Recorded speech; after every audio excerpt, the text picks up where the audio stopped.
Hey, what's going on? It's your boy BT, and I came here to talk some boxing with the thousands of True School Sports subscribers. What's going on, guys? Now, happy as I'm shooting this video, it is currently Tuesday, January 3rd, 11:10 p.m. here in South Florida.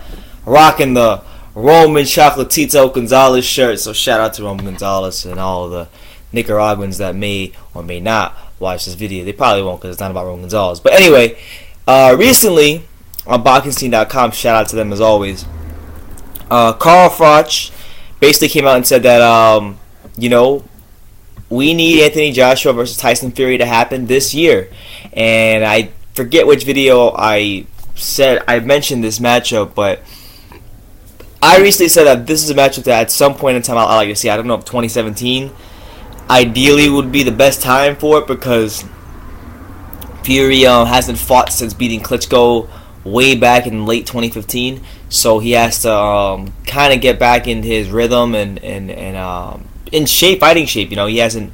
You guys seen the pictures of him blowing up. But I'll read you the quotes from what Carl Froch said, and I'll give you my thoughts from there. He said, I quote, "I think Joshua is going to beat Vladimir Klitschko, but it's going to be harder than I originally thought. And when he does, he'll have done what Fury did. That just leaves one question: which one of them is the best? Fury is unbeaten. Joshua is unbeaten. It's just a natural fight we all want to see. We need Fury back first and foremost because he is a great addition to the boxing world, and you just never know what you're going to get from him. When he beat Klitschko, we were all amazed, and you wouldn't write him off against Joshua either. Let's hope it's not just a dream fight this year because we all want to see it." Now, I'm in agreement with Carl Froch to a point. I think it's a matchup that should happen, not necessarily in this year, because, like I said, Fury has to get his confidence back, his weight on point.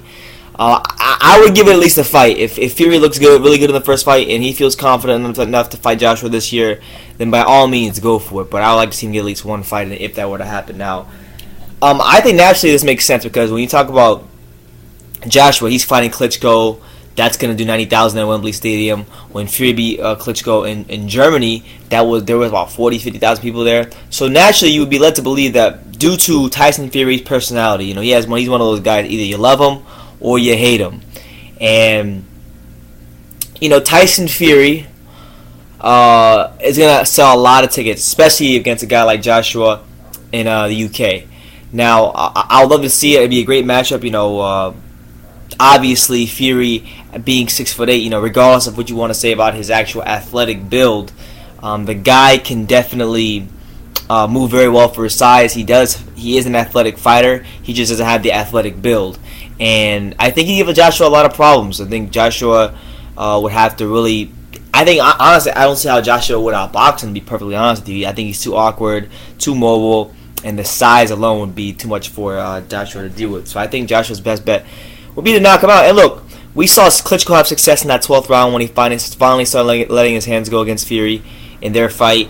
We saw Steve Cunningham knock down Fury. So Fury doesn't have the best chin in the world. It is possible that he could get stopped. But all this right now is hearsay. I'm just getting the news out there that Carl Froch says that the fight should happen in 2017. I truly believe there's very few fights that I think do better numbers than that. Honestly, I think that's the kind of fight. If this fight with Klitschko does 90,000 at Wembley Stadium, if they can fit 100,000 in Wembley Stadium, I feel that fight could definitely do it, because when we talk about Fury and Anthony Joshua, we're talking about Anthony Joshua, a guy who won the gold medal for Great Britain, has developed a good following there. But there's, I go on YouTube and I see the comments about him on some of his videos. A lot of British boxing fans don't like Joshua because he's too, PC, too robotic. He says all the right things. He's kind of like, in baseball, Derek Jeter in a sense. Derek Jeter, had a knack for when he was asked tough questions to always say the right things, and Joshua's kind of the same way in boxing. But then you have a guy like Tyson Fury who's completely unfiltered, whereas says whatever he wants when he wants. Just a very colorful guy, and someone that boxing I feel definitely needs. You need your Adrian Broners, you need your Tyson Furies for the sport to be successful. That's why UFC has done so well, because they have great trash talkers. Boxing doesn't have as many trash talkers as the UFC does. So to have him back, particularly in the heavyweight division, and him relevant in the heavyweight division, I think would be huge. But let's see what Fury does in his April return. Because apparently he's supposed to fight in April. We're trying to make a video on that recently. So if he looks good in that, then maybe they can set up something later in the year. We don't know. But we'll see what happens. But that's the news, man. Carl Froch, the Cobra, former 168-pound champion, saying that we need to see Anthony Joshua versus Tyson Fury this year. Let me know what you guys think. Is that a fight you want to see, and who do you think would win? And would Fury be ready enough at any point this year to fight Joshua? Let me know what you guys think in the comments down below. Take the time to subscribe, and you can love me or you can hate me, but I'm just a kid from Daniel. So until next time, take care, guys.